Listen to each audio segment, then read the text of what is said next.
Happily. Thank you. Mr Speaker. I understand the next call is a split call. Chris Hipkins. Yeah, thank you, Mr Speaker. Mr Speaker, I think perhaps next time before Maggie Barry decides to give us a great spiel about what happened at a Select Committee, she might want to check whether in fact the Select Committee meetings had even taken place.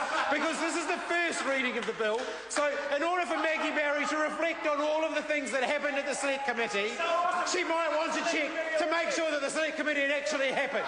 Because I don't know of any bill that has been in this House for a first reading that has gone to a Select Committee before it's even been read in the House for a first time. I think only in the parallel universe that Maggie Barry inhabits would this delirious parallel universe that Maggie Barry inhabits would a bill go to a Select Committee before it's even had a first reading in the House. Mr Speaker, this bill says an awful lot about the national government. An awful lot about the national government who are quite happy to pick on people who find themselves on hard times and who do make some mistakes and who find themselves, for whatever reason, in default on their student loans. Yes, people who borrow from with student loans should pay that back. But many times people find themselves in a difficult position, people who go away overseas and for other reasons. Now, of course, other people find themselves in a difficult position. The owners of MediaWorks found themselves in a difficult position, and Stephen Joyce was only too happy to help them out with their loan. No problem helping them out with their loan, but when it comes to a student or a recent graduate who gets into a bit of trouble with their loan, Stephen Joyce wants to whack handcuffs on them. Well, why doesn't he go and get the people that need it? That's not a good idea.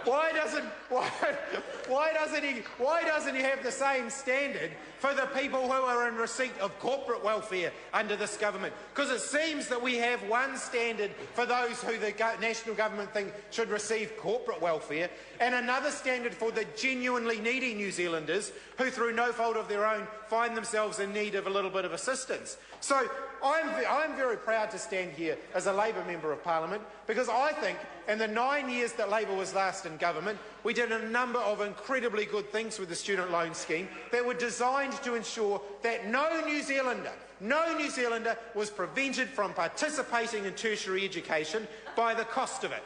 And yet Stephen Joyce has openly said that his intention is the opposite. His intention is to dampen the demand for tertiary education by making it more difficult to get into and by making it more expensive. He's basically said that some people are just too old for tertiary education. That actually, once they get to a certain age, they just shouldn't be able to access tertiary education anymore.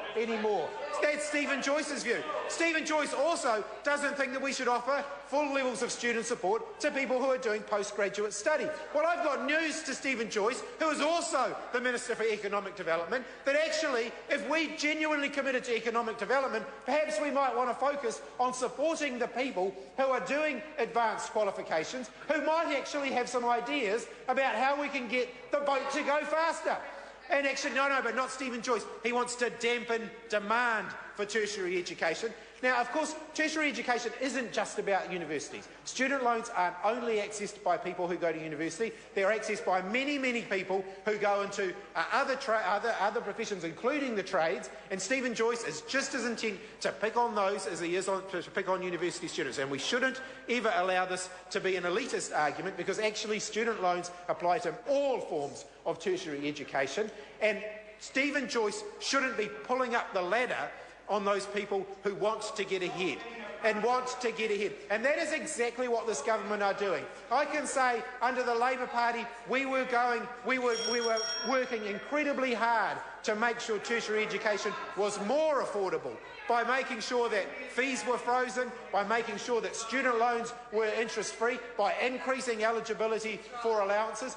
All of those things are being undone by the government.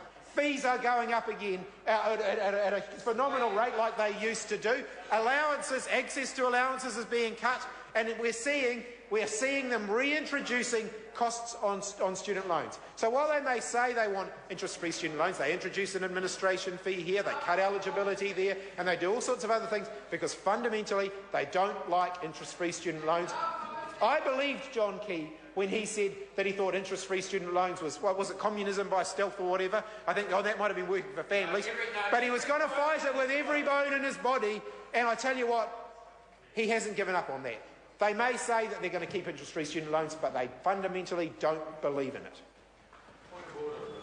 So I apologise, Mayor. Point of order, the Honourable Trevor Mr. Mallett. Speaker, I seek leave to table a document prepared by the Parliamentary Service, which is a flow chart of legislation indicating that the select committee on which members sit and on where submissions are heard follows the first reading of bills. No, that information is readily available to any member. Point of order, Mr. Speaker. Point of order. Point of order, Mr. Speaker. Mr. Speaker, if it was freely available to members, one would think that members such as Maggie Barry would have obtained it and read it. That's not a point of order. I'm calling David Clendon. Mr. Speaker, thank you, Mr. Speaker. I'm pleased to join with my Green colleague and indeed